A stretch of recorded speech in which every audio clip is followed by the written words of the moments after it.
Selon vous, quels sont les moteurs les plus populaires des Opel Insignia qui roulent sur nos routes et qui sont à vendre?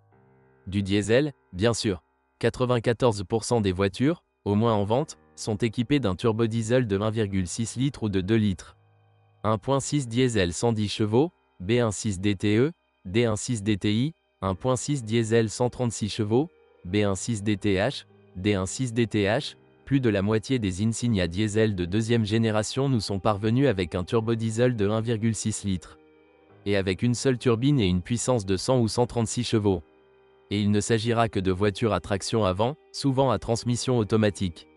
Nous avons déjà parlé en détail du turbodiesel Opel de 1,6 litres dans notre test du modèle Astra K. La situation est la suivante, le moteur est fiable, mais vous devez écouter la chaîne de distribution. La chaîne de distribution est située côté volant moteur, et pour la remplacer il faut retirer le moteur du compartiment moteur. En plus de la chaîne de distribution elle-même, le remplacement de la chaîne de distribution nécessitera environ 20 pièces, jusqu'au joint SPI de Villebrequin. Vous pouvez vous contenter d'un ensemble de pièces plus petits et ne pas changer, par exemple, les pignons de distribution et les pièces d'entraînement de la pompe à huile. La liste des pièces sera 2 fois moins longue, mais les réparations clés en main coûteront toujours entre 500 et 1000 $. Heureusement, la chaîne de distribution doit être remplacée tous les 200 000 km. Faites attention à son bruit et à son cliquetis. Dans tous les moteurs diesel de 1,6 litres, tôt ou tard, le long tuyau, 39 155 302, allant du refroidisseur intermédiaire à l'amortisseur, papillon des gaz, éclatera. S'il éclate, alors une partie importante de l'air gonflé par la turbine s'échappera simplement par la fissure. De plus, le moteur aspirera de l'air par le même espace. Ce problème arrive souvent sur la route, le moteur perd considérablement de la puissance. Une nouvelle pipe originale coûte environ 400 $, c'est pourquoi personne ne l'achète. Il existe une solution simple, le fragment fissuré du tuyau est coupé et prolongé avec un morceau de tuyau en silicone renforcé pour conduit d'air moteur. Un tube d'une longueur de 100 mm et d'un diamètre de 55 mm convient et peut être fixé avec 2 colliers. Pour établir une connexion fiable, vous devez insérer un tuyau métallique dans l'extrémité du tuyau éclaté. Il doit être bien ajusté afin que le collier relie le tuyau et le fragment étendu aussi solidement que possible. 2.0 diesel 170 chevaux, B20 DTH, D20 DTH, 2.0 biturbo diesel 209 chevaux, B20 DTH, D20 DTH, l'autre moitié de l'Opel Insignia B importé est équipée d'un turbodiesel de 2 litres. Ce moteur est basé sur l'ancien 2.0 CDTI, mais a peu de points communs avec lui. L'entraînement de distribution est ici entraîné par courroie et situé à l'avant. Et avec lui aussi, tout ne se passe pas si bien, mais dans l'ensemble, tout est dans la brèche. L'essentiel est que sur les premiers moteurs, le galet fou, situé légèrement plus haut et à gauche au-dessus de la poulie de Villebrequin, s'est effondré dans l'entraînement de distribution. Ce rouleau avait à l'origine un support en plastique, il s'est fissuré et s'est effondré bien avant 120 000 km. La vidéo n'a pas duré le temps imparti. Ce problème s'est produit sur un certain nombre de premiers moteurs, jusqu'au numéro de série -17 E54 1959. Sur de tels moteurs, il est impératif d'installer un kit d'entraînement de distribution amélioré, 95 527 019, qui comprend de nombreuses pièces, dont une nouvelle poulie d'arbre à came d'échappement. Mais surtout, le galet de renvoi gauche est désormais doté d'une cage en acier, 55 505 280. Pour les moteurs diesel Insignia B de 2 litres, il existe 2 kits de distribution légèrement différents, portant les numéros 95 525 927 et 95 525 928. Ils sont livrés sans poulie d'arbre à came, mais sont destinés aux moteurs portant des numéros de série ultérieurs. Mais pour une raison quelconque, dans de tels ensembles, tous les rouleaux sont toujours en plastique, à l'exception du petit rouleau, 636 462, situé à droite de la poulie de Villebrequin. En général, ce sur quoi nous voulons nous concentrer est le suivant, vous devez choisir un rouleau de renvoi avec une cage en acier, 55 505 280. Son coût selon l'original est hors du commun, moins de 300 $ aujourd'hui. Cependant, tous les fabricants célèbres de ces produits proposent leurs produits, une telle vidéo coûtera entre 60 et 100 $. Les kits de distribution d'origine pour moteur diesel de 2 litres coûtent moins de 500 $. En utilisant des pièces analogiques, il est possible d'assembler un kit à moindre coût. Mais ce n'est pas seulement une question de timing. Les deux arbres à came sont reliés entre eux par une chaîne à rouleau de distribution. Il est tendu par un tendeur hydraulique situé entre les étoiles dont la tige appuie, c'est-à-dire sur le bras inférieur de la chaîne. Ainsi, cette chaîne est tellement tendue sans vergogne que le tendeur la presse contre le bord de la culasse. En conséquence, la chaîne ronge souvent un fragment assez gros dans la pièce moulée en aluminium. De plus, les deux guides de patin tendeurs s'usent et même se désagrègent. Souvent, en raison de l'usure et de la rupture ultérieure de cette chaîne, les pistons heurtent tellement les soupapes que l'un des arbres à cames saute même, cassant les couvercles de culasse. D'ailleurs, si vous disposez d'un simple endoscope, vous pouvez l'utiliser pour examiner l'état de la chaîne de distribution. Heureusement, il y a un goulot de remplissage d'huile à côté de la chaîne. Eh bien, il faut inspecter la zone sous le tendeur hydraulique. Y a-t-il une chaîne qui frotte contre la surface de la culasse? De manière générale, lors du remplacement de la courroie de distribution, il est fortement recommandé de remplacer également le kit chaîne d'arbre à cames et tendeur. Ce kit, 95 527 799, coûte entre 110 et 150 $. Mais pour ce faire vous devrez retirer les injecteurs, le couvercle de soupape, la pompe à vide et tout ce qui s'y rapporte. Vous devrez utiliser environ 7 nouveaux joints, dont des rondelles ignifuges, F00VC17504, et des joints toriques, F00VD38010, pour les injecteurs. Et pour le bon positionnement des arbres à cames, un gabarit spécial est nécessaire. En général, un remplacement inoffensif de la courroie de distribution tous les 120 000 km, ou une fois tous les 6 ans, entraîne un entretien moteur considérable. Tous les 2 remplacements de la courroie de distribution, il vaut la peine de retirer le carter d'huile et, au minimum, de changer les joints d'admission d'huile, il y en a 2, 55 587 255 et 55 586 317. Et cela vaut vraiment la peine de mettre à jour les roulements de bielle, ils sont exactement les mêmes que sur les moteurs 1.9 CDTI et 2.0 CDTI, et après un kilométrage de 200 000 à 250 000 km, ils ont l'air trop fatigués. Il n'y a pas d'original en vente actuellement, mais un ensemble d'analogues dignes, 71-3994 STD, coûtera entre 15 et 20 $. Quelques mots sur le système écologique, vous pouvez simplement l'éteindre. Tôt ou tard, comme sur d'autres voitures, le système d'injection durée nécessitera de l'attention et de l'argent. S'il chauffe, le capteur de niveau tombera en panne ou quelque chose d'autre se produira. Bien qu'il suffise souvent de simplement traiter les connecteurs du fil menant au réservoir durée avec un nettoyant pour contact, car l'humidité s'y infiltre et oxyde les contacts. Ensuite, les connecteurs peuvent être traités avec du diélectrique. De nombreux propriétaires sont également agacés par le système Start-Stop. Il peut être désactivé à l'aide d'une des solutions vendues sur les places de marché chinoises. Il s'agit soit d'une puce délicate sous la forme d'une fiche pour le connecteur de diagnostic OBD. Il est inséré dans le connecteur OBD et tant qu'il s'y trouve, le système Start-Stop ne fonctionne pas, aucune erreur n'est enregistrée. Une autre solution est un insert de fil pour l'interrupteur de verrouillage du capot. Sous le plastique autour de la serrure du capot se trouve un fil menant à la serrure. Un fil vendu en Chine avec une résistance spécialement sélectionnée est connecté dans l'espace entre l'interrupteur d'extrémité et le fil. 1.5 diesel 122 chevaux, F1.5 DVH, après restylage, le moteur diesel junior sous le capot de l'Insignia est devenu une nouvelle unité de 1,5 litres. Il a été créé de toutes pièces. Il dispose de 3 cylindres et l'entraînement par chaîne de distribution est situé à l'avant. Il existe encore peu d'informations sur ses ressources, ses problèmes et ses fonctionnalités de service. Et il n'y a pas assez de pièces de rechange en vente pour cela, et les prix sont hors du commun. 1.5 turbo 140 chevaux, B1.5 XFL, D1.5 XFL, 1.5 turbo 165 chevaux, B1.5 XFT, D1.5 XFT, 1.6 turbo 200 chevaux, D1.6 SHT, comme déjà indiqué, il existe très peu d'Opel Insignia essence en vente. Le moteur à essence de base de ce modèle est un moteur turbo de 1,5 litres. Parfois, il existe également une version 1,6 litres. Il n'y a pas suffisamment d'informations sur la fiabilité disponible pour ces moteurs. Ce sont tous des moteurs issus d'une famille dans laquelle plusieurs entreprises chinoises ont participé au développement. Les moteurs sont produits depuis 2013 et ne présentent aucun problème sérieux. 2.0 turbo 260 chevaux, B20 NFT, 2.0 turbo 260 chevaux, B20 NFT, le moteur essence 2 litres turbo de l'Insignia 2 est très rare. Le bloc B20 NFT n'a été installé que pendant un an. De juin 2017 à juin 2018.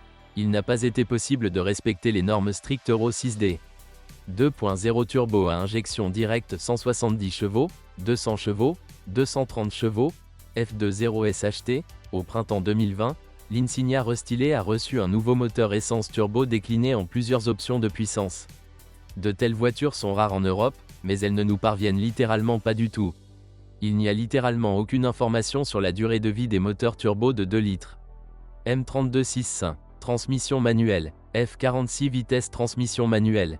L'Opel Insignia était équipé d'une transmission manuelle à 6 vitesses. L'unité M32 est livrée avec des moteurs à essence et un turbodiesel de 1,6 litres, et le F40 est livré avec un turbodiesel de 2 litres. Les deux sont produits depuis très longtemps. La boîte de vitesse M32 était connue pour l'usure des roulements, principalement le roulement arrière de l'arbre secondaire. Ce problème survenait parfois même sur l'Insignia de première génération. Pour éviter l'usure des roulements, nous recommandons de changer l'huile tous les 80 000 km, ou plus souvent. L'huile pour engrenage approprié est 75W80. Vous pouvez remplir plus que ce qui a été rempli en usine, 2,4 litres conviennent. Si la voiture et sa boîte de vitesse M32 ont un kilométrage supérieur à 250 000 km et que l'huile n'a jamais été changée, alors un bourdonnement et des problèmes de facilité de changement de vitesse peuvent faire allusion à un roulement fatigué. La transmission F40 est plus durable et n'a posé aucun problème, à l'exception de la campagne de rappel de certaines Opel au début des années 2010. Mais changer l'huile ne sera pas du tout superflu. Il contient 3,2 litres d'huile, 1 940 182. L'Opel Insignia était équipé de 3 transmissions automatiques. Tous sont de conception hydromécanique classique. Globalement, rien de mal ne leur arrive. Cependant, si vous surveillez les Opel Insignia de deuxième génération, proposés à la vente en Allemagne, vous pouvez souvent y trouver des exemplaires avec des transmissions automatiques défectueuses. 6T4 6 vitesses transmission automatique. Une transmission automatique à 6 rapports se retrouve sur les Insignia pré-restylés avec un moteur 1.6 diesel et un moteur essence 1.5. Il s'agit d'une unité 6T4 et les pannes, en règle générale, y sont associées. La conception de cette transmission comporte un malheureux anneau à ressort ondulé qui, avec le temps, commence à glisser, glissant le long des dents de son tambour d'embrayage. De ce fait, des éclats apparaissent lentement, des problèmes avec les vitesses 3 et 5, ainsi qu'avec la marche arrière. Ce problème n'est pas répandu aujourd'hui et apparaît jusqu'à présent très rarement sur l'Insignia de deuxième génération. Au 6.1, la transmission automatique a duré plus longtemps, cela vaut la peine de faire une vidange d'huile partielle tous les 60 000 km. Environ 4,2 litres d'huile sont versés par le bouchon de vidange. Dexron 6 est utilisé pour le remplissage. AF50 8.1. Transmission automatique. Le turbodiesel de 2 litres est propulsé par une automatique, plus intéressante à 8 vitesses. Sur l'Insignia restylée, cette transmission se retrouve avec un turbodiesel de 1,5 litres. Cette transmission automatique est désignée AF50-8, mais, en substance, il s'agit d'une unité japonaise Aisin TG81SC. Il s'agit d'une transmission fiable et décente. Pour que cela dure longtemps, il vaut la peine de changer l'huile tous les 60 000 km. Le remplacement est partiel, vous avez besoin d'huile de marque AW1 ou son équivalent. 9T508 vitesse transmission automatique. Après le restylage, les moteurs à essence de 2 litres ont reçu une nouvelle marque à 8 vitesses. Automatique, 9T50. On sait peu de choses sur sa ressource. Cette transmission est basée sur l'unité 6T45 plus ancienne et apparemment éprouvée. Les recommandations sont les mêmes, renouveler partiellement l'huile. Si l'Insignia B est équipée d'une transmission intégrale, gardez à l'esprit que cette transmission utilise jusqu'à 3 types d'huile. En effet, la boîte de vitesse angulaire entraînant l'arbre de transmission est débrayée. Sa conception comporte un embrayage multidisque. S'il est ouvert, l'arbre de transmission ne tourne pas. Environ 750 g d'huile spéciale, 95 599 727, sont versés dans une boîte de vitesse angulaire aussi intelligente. La boîte de vitesse arrière, fabriquée par GKN et appelée Twinster, n'a pas de différentiel. Les deux roues motrices arrière sont reliées au pignon conique via leurs propres embrayages multidisques. Le carter de transmission arrière est équipé de bouchons de vidange et de remplissage. Environ 1 litre d'huile est utilisé ici, 93 165 388. Si vous entendez un bourdonnement provenant de la boîte de vitesse arrière, il est alors recommandé de changer l'huile qu'elle contient et de modifier le logiciel dans l'unité de commande de la propulsion arrière. Eh bien, la troisième qualité d'huile est utilisée directement dans les embrayages de traction arrière, 93 160 548. Les huiles originales coûtent environ 30 $ le litre et ne sont pas toujours disponibles à la vente. Mais il existe littéralement une huile de remplacement qui peut être facilement achetée et qui est nettement moins chère que l'original. Opel lui-même ne réglemente pas le moment des vidanges d'huile. Comment et quand changer dépend des propriétaires eux-mêmes. Eh bien, il vaut mieux confier le remplacement à des services spécialisés. Le système d'échappement des Insignia diesel est équipé de 2 capteurs d'oxyde d'azote, capteurs NOx. Avant et arrière, 55 500 319 et 55 500 320. Les capteurs d'origine sont fabriqués par NGK et sont connectés aux unités de contrôle Continental. Lorsque des questions se posent avec eux, à savoir un check engine en feu sur le tableau de bord et plusieurs erreurs spécifiquement concernant le capteur d'oxyde d'azote. Le coût des capteurs originaux est de 300 $ pour les nouveaux. Ces capteurs sont essentiellement les mêmes pour la plupart des moteurs diesel. Ils ont tous 8 contacts. Et de nouveaux kits de réparation, pour ainsi dire, des capteurs NOx peuvent être achetés en Chine et remplacés. Les instructions pour connecter les fils par soudure sont incluses. La suspension avant est à jambes de force McPherson traditionnelle. L'avant-bras est livré complet avec une boule et les 2 silent blocks. Le levier d'origine, 84 198 833, coûte environ 300 $ et les remplacements coûtent entre 90 $ et 190 $. Le bloc silencieux arrière non original de ce levier est également vendu séparément, de 20 $ à 60 $. Les jambes de force stabilisatrices avant, 84 077 103, coûtent entre 10 $ et 55 $. Les roulements de support d'origine, 20 859 330, coûtent environ 330 $. Les analogues coûtent entre 15 et 80 $. La suspension arrière de l'Insignia B est toujours multibras. La configuration de la suspension arrière est différente pour les versions à traction avant et à traction intégrale. Aucun bloc silencieux n'est détaillé séparément. Traditionnellement, toutes les pièces de ces suspensions durent plus de 200 000 km. Les leviers assemblés d'origine coûtent plusieurs centaines de dollars, mais il existe de nombreux analogues. Vous pouvez également acheter des blocs silencieux séparément, par exemple pour un seul bras oscillant. Et les triangles coûtent jusqu'à 100 $ pièce. Mais si vous possédez une Insignia à transmission intégrale, les bras de suspension arrière non d'origine ne sont pas encore disponibles à la vente. Il n'y a que l'original. L'Opel Insignia B a un bruit de grincement dans la suspension arrière, qui apparaît au démarrage à l'arrêt. Aucune inspection ne peut révéler la source et la cause du grincement. Cependant, les fans de ces voitures l'ont compris. Le bloc silencieux le plus bas de l'essieu grince, au niveau de la connexion avec le levier à ressort. Ce silent block est flottant. L'original n'est pas du tout vendu séparément, mais des analogues d'origine chinoise sont déjà apparus en vente. Recherchez-les dans les catalogues par numéro de tourillon, 22 949 386. Le bloc silencieux de l'essieu BMW X3, F25, 33, 32, 6, 790, 493, est également parfait ici. Il propose de nombreuses options de bons fabricants. Parfois, les rétroviseurs eux-mêmes se détachent des éléments de rétroviseur de leur base chauffante. Si vous constatez à temps un tremblement inhabituel de l'image dans les miroirs, nous vous conseillons de choisir vous-même le miroir, puis de retirer sa base des attaches afin de les coller ensemble dans un environnement domestique confortable. De nombreuses versions de l'Opel Insignia sont équipées d'un système d'ouverture du coffre, à pied pivotant. Et souvent ce système est défaillant, parce que les capteurs situés sous le pare-choc tombent tout simplement en panne. Les capteurs, 39 071 157 et 39 071 158, sous forme d'antennes longues sont situés dans un support en plastique. S'ils ne fonctionnent pas, vous devrez alors les échanger contre des d'occasion. Il n'y a pas de solution de réparation. Et parfois seulement, la cause de la panne est un fil cassé sur le connecteur. Parfois, ces machines passent en mode d'urgence avec une puissance limitée, qui peut disparaître après un redémarrage.